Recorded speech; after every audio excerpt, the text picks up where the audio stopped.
It's like, what were you doing with my drapes? The drapes that were hanging in the apartment. I never got the answer to that. Hi, this is Kari from Sky Properties, and today we're going to talk about security cameras at your building. Well, the first thing I would say about security cameras is that it's probably a good idea to have them in every building.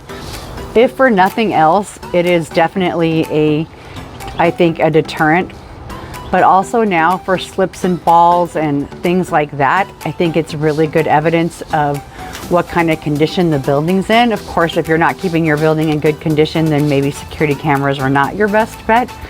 But for most of us, we want security cameras in our buildings to protect us. Now, tenants, of course, want security cameras in the building as well because they believe that it creates a safer environment. Whether or not it does is debatable.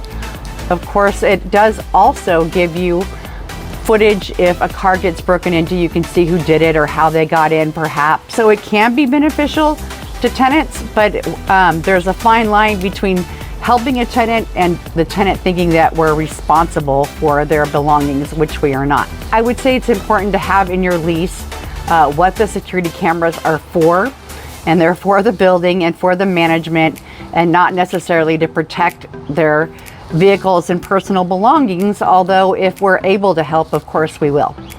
Just depending on how you're keeping your information, whether it's online or on a physical device, I highly recommend doing everything cloud-based now. That way you can easily access it on your phone or what have you, but you can clip out what the tenant needs. If a tenant has a problem where their car is broken into and there's actual footage of that, you should be able to clip that out and put it on a thumb drive for them. So Sky Properties highly recommends security cameras. Right now it's costing us approximately $15,000 to $20,000 for a box building to install them. The equipment's expensive, the labor's expensive, but in the end, I think they're worth it. One claim against your insurance where you've got evidence that it's not the building's fault or that the maintenance has been maintained at the property can save you a lot of money. Also, these days you don't want to risk not getting your insurance renewed.